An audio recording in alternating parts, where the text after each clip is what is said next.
इधर नोएडा में हालिया औद्योगिक हिंसा के बाद अब प्रशासन और पुलिस पूरी तरह से एक्शन मोड में है। व्यवस्थाओं को पटरी पर लाने के लिए जिलाधिकारी और पुलिस कमिश्नर ने आउटसोर्सिंग एजेंसियों के साथ अहम बैठक की, जिसमें उपद्रव करने वालों के खिलाफ जीरो टॉलरेंस की नीति अपनाने का साफ संदेश दिया गया।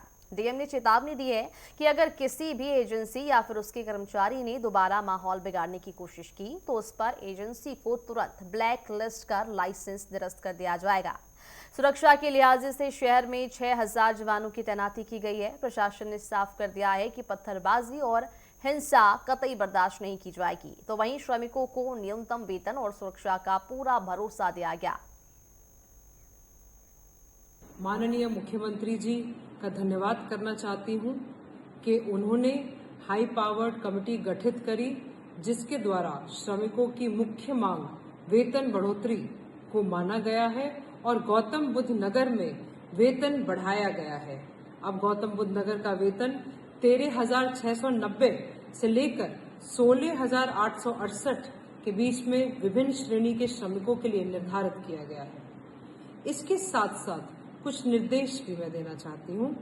जो हमारे औद्योगिक क्षेत्र में औद्योगिक इकाइयां और श्रमिकों के बीच में कई जगह कड़ी है संविदाकारों की, जिनको हम आउटसोर्सिंग एजेंसी भी कहते हैं, उनको मैं ये बताना चाहती हूँ कि अगर उनके द्वारा किसी भी उनके एम्प्लॉय या श्रमिक द्वारा कोई भी उपद्रवी व्यवहार किया जाता है या वायलेंस किया जाता है, उसके लिए जो आउटसोर्सिंग एजेंसी है उस पर भी कार्रवाई करी जाएगी, उनका लाइसेंस टर्मिनेट किया जाएगा और उनको ब्लैकलिस्ट भी किया जाएगा।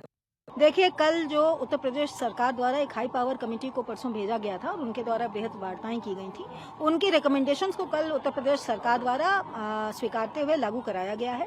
इसके बारे में जितनी भी जानकारियां थी वो लेबर ग्रुप्स में, इंडस्ट्रीज के फोरम से और अन्य संवाद माध्यमों से उनसे शेयर की गई, उनको बताया गया। इसके जितने भी हमारे आदेश प्राप्त हुए थे उसका पोस्टर निकाल के और सभी कंपनियों के दरवाजों पर, मेन गेट्स पर चस्पा कराया गया, उनके नोटिस बोर्ड पर लगाया गया, ताकि सभी लेबर श्रमिक भाइयों आश्वस्त हो जाएं कि उनकी सैलरी में उत्तर प्रदेश सरकार द्वारा अंतरिम रूप से इंक्रीज किया गया है और उसके बाद एक वेज बोर्ड का गठन किया गया है, जो सभी स्टेक होल्डर से बात करके अपनी संस्तुतियां उत्तर प्रदेश सरकार को सौंपेगी।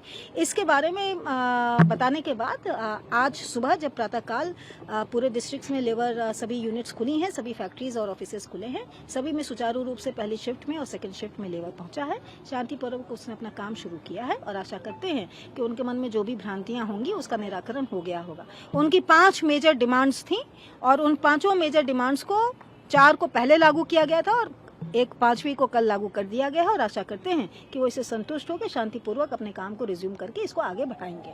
देखिए, कल गौतम बुद्ध नगर में शांति व्यवस्था बनाए रखने के लिए जिला अधिकारी ने आउटसोर्स एजेंसियों के साथ एक अहम बैठक करी। डीएम के सख्त निर्देश थे कि गाइडलाइंस का पालन 100% होना चाहिए, अनिवार्य है। श्रमिकों के तय वेतन उनके बैंक खातों पे दिए जाएं। सख्त चेतावनी भी दी कि अगर किसी एजेंसी और उसके कर्मचारी किसी भी उपद्रव में शामिल हुए तो उसकी जिम्मेदारी एजेंसी की होगी।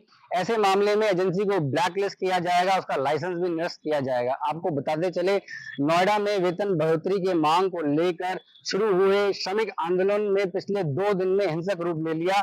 नोएडा, ग्रेटर नोएडा के औद्योगिक सेक्टर में हुए हिंसक प्रदर्शन के बाद अब हालत पटरी में लाने के लिए प्रशासन पूरी तरह एक्शन मोड में है। प्रशासन ने सुरक्षा व्यवस्था को चाक चौबंद करने के लिए चप्पे चप्पे पर पुलिस और अर्धसैनिक बलों की तैनाती की है। संवेदनशील इलाकों में पुलिस कमिश्नर और जिला अधिकारी खुद पैदल मार्च करते हुए दिखाई दिए। आज 11,000 से ऊपर औद्योगिक इकाइयां दोबारा खुलने की तैयारी में है। प्रशासन ने पूरी सुरक्षा का भरोसा दिया है। हालांकि 20,000 कर्मचारियों की पंचायत के ऐलान से जो फैक्ट्री मालिक हैं वो चिंता में। सोमवार को वेतन बढ़ोतरी की मांग को लेकर हुए बवाल में 500 से ज्यादा फैक्ट्रियों को तोड़ की गई, जबकि 10,000 से अधिक वाहनों को नुकसान पहुंचाया गया और कई गाड़ियों को आग के हवाले किया गया। मंगलवार को पूरी तरह बंद रही फैक्ट्रियों को फिर शुरू करने के लिए 6,000 जवानों की और अतिरिक्त तैनाती की गई, जबकि जिले में पुलिस फोर्स स्टैंड बाय में रखी है और जिलों की पुलिस फोर्स स्टैंड बाय में रखी है। पुलिस कमिश्नर लक्ष्मी सिंह ने साफ कह दिया कि किसी भी तरह की हिंसा बर्दाश्त नहीं की जाएगी और उपद्रवियों के साथ सख्त कार्रवाई होगी।